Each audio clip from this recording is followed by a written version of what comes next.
तो नेपाल की नई सत्ता और बालिन शाह की चर्चा बहुत ज्यादा हो रही है। उनके काम को लेकर नेपाल के लोग खुश हैं, जेनजीज खुश हैं, लेकिन अब एक ऐसी खबर आई है जो कि बालिन शाह के लिए बिल्कुल अच्छी नहीं है।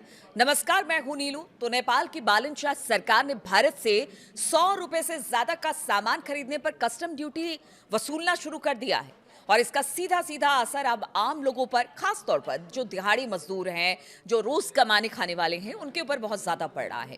सरकार के इस फैसले के खिलाफ देश के कई हिस्सों में इस वक्त विरोध प्रदर्शन शुरू हो गया है। यानी अब से पहले बालिन शाह जो भी उन्होंने डिसीजन लिया उसके साथ पूरा नेपाल था, लेकिन ये जो 100 रुपए वाला जो मामला है कि आप भारत से अगर 100 रुपए का सामान खरीदते हैं और फिर उसको आपको उस पर टैक्स देना पड़ेगा, इसे लेकर अब प्रदर्शन हो रहा है। अब बालिन शाह का विरोध हो रहा है।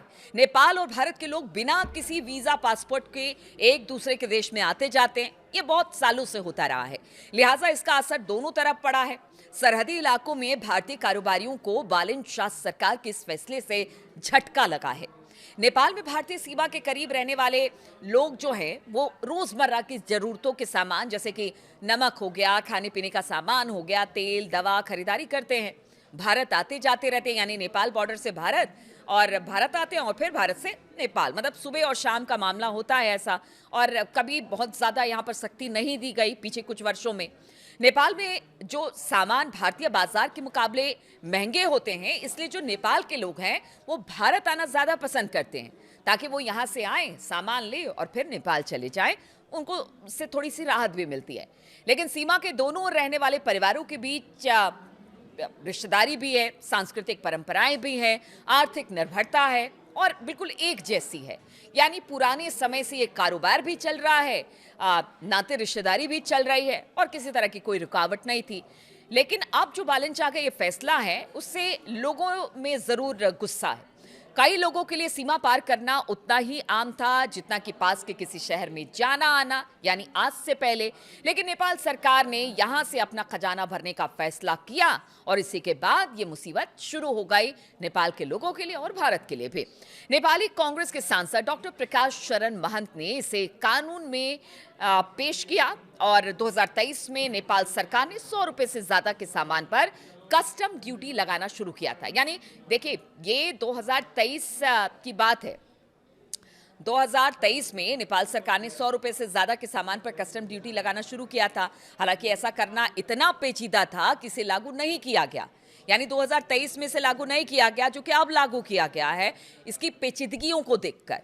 क्योंकि जिस तरह से मैंने बताया कि यहाँ पर रिश्तेदारी भी होती है, नातेदारी भी होती है, खरीदारी भी होती है और सीमा पर कोई रोक टोक नहीं होता, तो सब खुश थे, दोनों तरफ के लोग।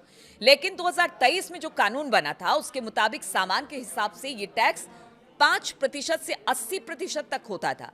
इसके 3 मकसद है: स्थानीय उत्पादन को बचाना, राजस्व बढ़ाना और छोटे पैमाने पर होने वाले बेकाबू आयात पर रोक लगाना। लेकिन नेपाली एक्सपर्ट का कहना है कि 100 रुपए की सीमा बहुत कम है। आप सोचिए आजकल 100 रुपए में मिलता क्या है, और अगर 100 रुपए का सामान खरीदेंगे उस पर भी आपको टैक्स देना पड़ेगा, तो आप समझिए कि कारोबार पर और आपसी लेन देन में कितना असर पड़ेगा। और इसी को लेकर लोगों में गुस्सा है।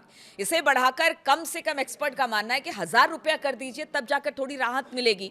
यानी 100 रुपए से 1000 रुपए करेंगे तो राहत मिलेगी, वरना तो इसे ही हाहाकार मचा रहेगा।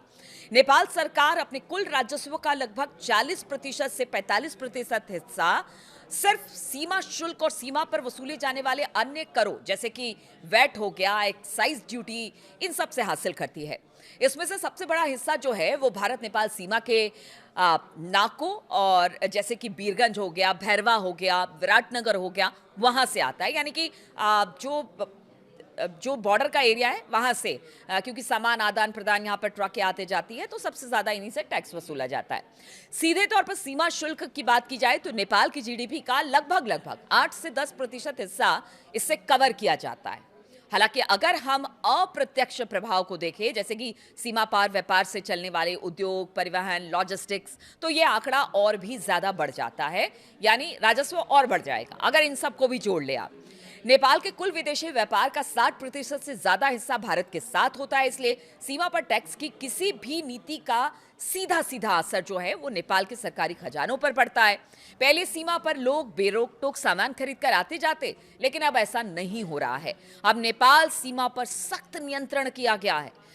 अगर बात की जाए एक्सपर्ट की, तो उनका कहना है कि नेपाल में पहले चीन का सामान आता था और तो भारत से भी लोग नेपाल सामान खरीदने आते थे, लेकिन भारत में उदारवाद आने के बाद भारतीय सामान सस्ता हो गया और फिर नेपाल के लोग खरीदारी करने भारत भी आने लगे। कस्टम ड्यूटी से लेकर वैट और एक्साइज ड्यूटी से नेपाल को अपने राजस्व का 40% से ज्यादा हिस्सा बॉर्डर इलाके से आता है। नेपाल कभी अपने राजस्व के स्रोत में विविधता नहीं ला पाया, यानी जो उसका बना बनाया जो टैक्स वसूलने का तरीका था वो आज भी वैसे ही है।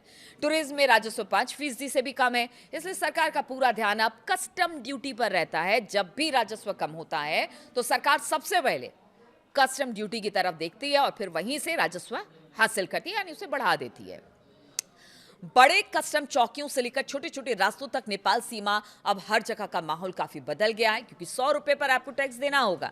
अब आम दिनों की तरह सीमा पार करना आसान नहीं रह गया, यानी अब आप जाएंगे, मैं अभी कुछ दिन पहले नेपाल से होकर आई थी, तब तो बहुत आसान था, लेकिन अब कहा जा रहा है कि अब अगर आप नेपाल जाते हैं तो फिर आपको बहुत रोका टोका जाएगा, हर सामान को देखा जाएगा और सख्ती से नियम को इस वक्त निभाया जा रहा है।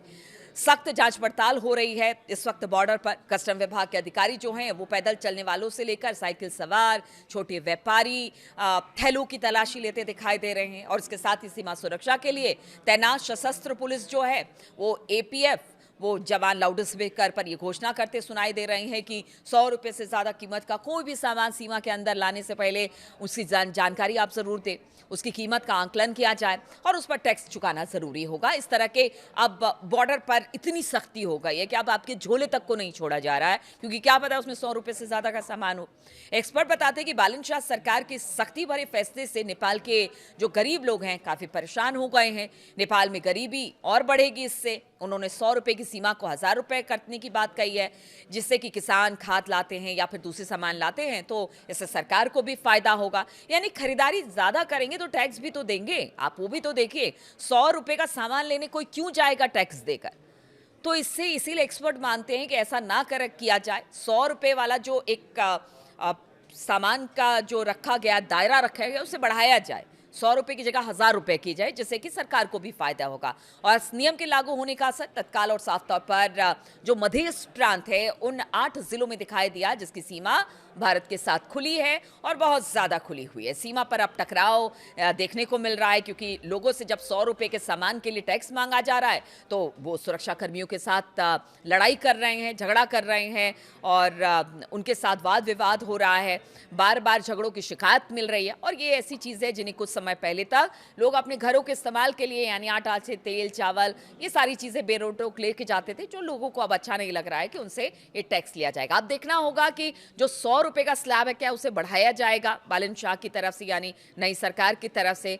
क्या जिस तरह का विरोध 100 रुपए के टैक्स को लेकर हो रहा है कि भारत से अगर आप 100 रुपए का सामान खरीद कर लेकर आते हैं तो उस पर टैक्स देना होगा, क्या इस फैसले को बालन सरकार बदलेगी? इस पर सबकी निगाहें होगी, हमारी भी होगी, क्योंकि देखिए ये भारत और नेपाल दोनों के लिए एक बहुत जरूरी खबर है, क्योंकि यहां पर अब तक जो व्यापार बड़े इजी तरीके से हो रहा था वो 100 रुपए की वजह से करीब करीब एक तरह से माना जाए कि जो चीज सामान की खरीदारी होगी वो रुक जाएगी और इससे नुकसान नेपाल का होगा। भारत का तो थोड़ा बहुत होगा, लेकिन नेपाल का ज्यादा नुकसान होगा।